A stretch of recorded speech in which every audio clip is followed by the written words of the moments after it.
rescue.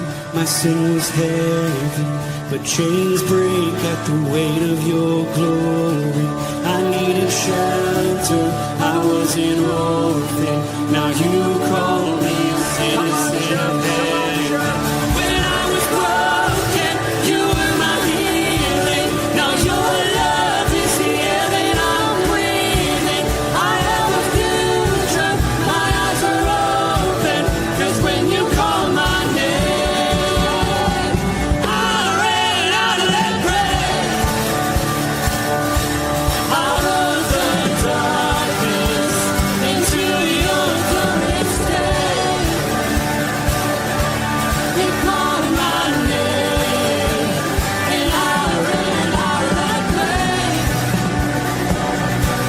out of the darkness, into your glorious day.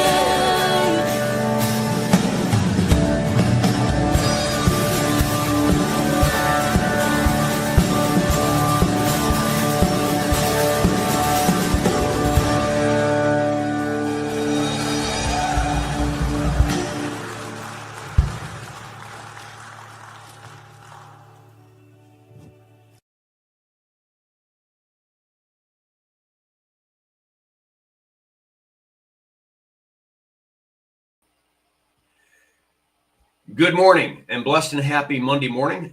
Pastor Tom, Firmly Rooted Church. I hope that you had an opportunity to be involved in the service, whether in person or online yesterday, as well as the Bible study. I think we're hitting on some things that are I don't know, important to life and to relationships. We are in Ecclesiastes chapter 5. I'm going to begin at verse 8. And before we do that, let's say hi to a few people. Let's see. I'm out there on X. There's Ken Gooch. Good morning, fellow brothers in arms. There's Steve. Good morning. Steve Skopik.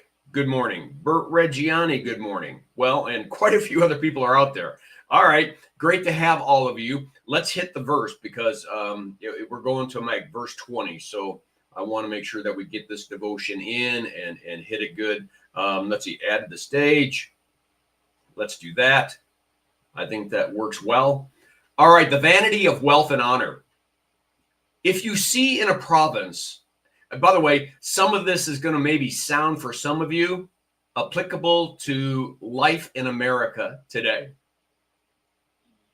If you see in a province the oppression of the poor, and the violation of justice and righteousness. None of that, huh? None of that ever happens in the United States. The violation of justice and righteousness, the oppression of the poor. Do not be amazed at the matter.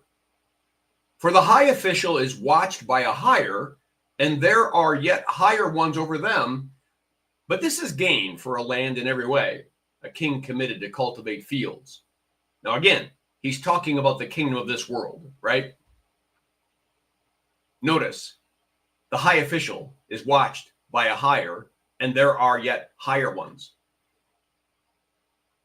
It doesn't matter whether it's the United States or any country, big government will just feed its corruption, right? You'll get layers and layers and layers and layers of people who all need their share. And what happens then? The poor are oppressed, and justice and righteousness are violated for their sake because they're gaining. As he says, this is gain. For the average person, no. For the powers that be, right? For the powers that be. I'm reminded when Samuel was trying to tell Israel, you don't need an earthly king. God is your king, and he'll bless you if you just have the right spiritual leadership. And all they said was, no, we want to have a king just like all the other nations.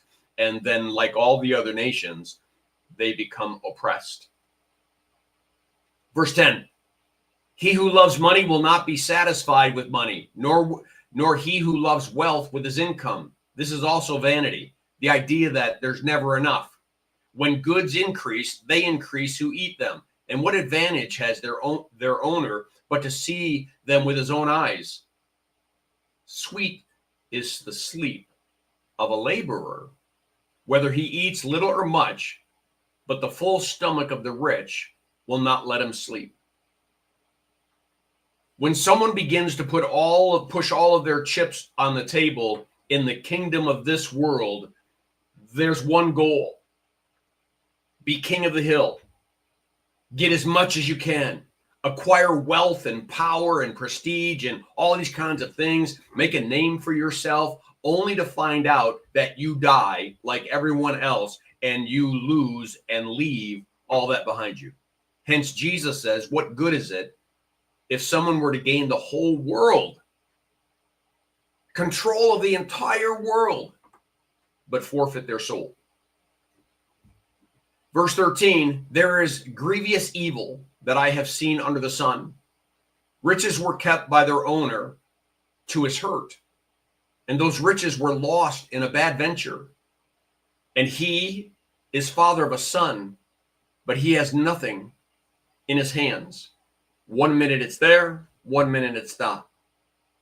Because one of the things they don't realize is God is the giver of all gifts. He can give and he can take away. He can take away the wealth. He could cause business to be destroyed. He could make things happen. Or worse yet, you could lose your life. And all of a sudden, what was the purpose of all that flailing and all that striving, right? It's vanity. As he came from his mother's womb, he shall go again, naked as he came, and shall take nothing for his toil that he may carry away in his hands. Naked we came into this world, naked we're leaving. We came in with nothing, we're leaving with nothing, unless we put our treasures in the kingdom of God, where moth, rust doesn't corrode. This is also a grievous evil. Just as he came, so shall he go. And what gain is there to him who toils for the wind? Right? Boom. What good is it? You spend 50, 60 years toiling, amassing wealth, doing this, doing that, or maybe not amassing wealth, just toiling and never getting ahead.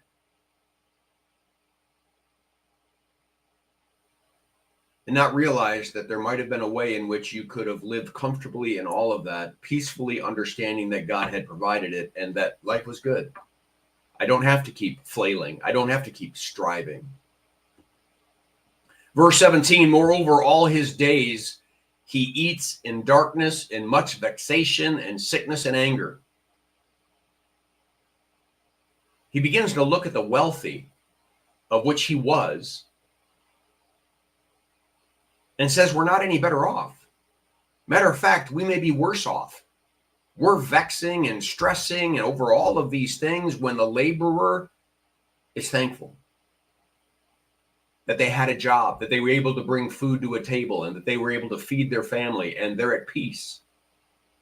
Not so the one who keeps striving on that hamster wheel. Behold, what I have seen to be good and fitting is to eat and drink and find enjoyment in all the toil with which one toils under the sun, the few days of his life that God has given him. For this is his lot. There he is.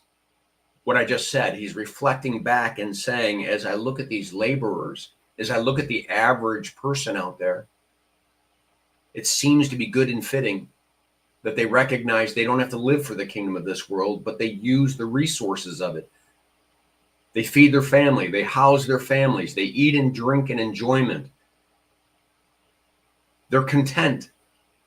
They're content that God has been good and they're okay and everything's all right. Everyone also to whom God has given wealth and possessions and power to enjoy them and to accept his lot and rejoice in his toil, this is the gift of God.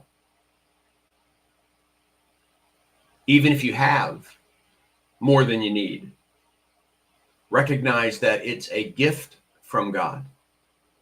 And as the scriptures tell us in the in Proverbs and in Jesus' teachings, that we're going to be held accountable for what did you do with what I gave you? To which kingdom Did you toil and labor? He seems to be saying, wait a minute. We should accept our lot and rejoice because this is a gift from God. And hence we do this as unto the Lord and not for men. Verse 20, for he will not much remember the days of his life because God keeps him occupied with joy in his heart. Ecclesiastes, the writer, Solomon, I believe, is so desperately wanting to contrast and compare a life with God in it and a life when God is not in it, whether you're wealthy or not. There's a difference because all of a sudden God in a life brings meaning, purpose, hope, peace, certainty. A life, whether wealthy or not, without God is a chasing after the wind. It's meaningless. It's meaningless. All right, let me pull this out of here. Let me see who else came on board. I can't remember if I mentioned Steve Skopik. Good morning, Bert Reggiani. Good morning. What? Happy birthday, Steve Skopik. Happy birthday, Steve Skopik. There you go from Steve Drew and now me and all the other guys are going to start popping in a second. Happy birthday. Hope you have a great day, Steve. All right. I think that's it. Let's get back over here. Blessings on your day. Make it a firmly rooted day and may someone see Jesus in us today. Peace.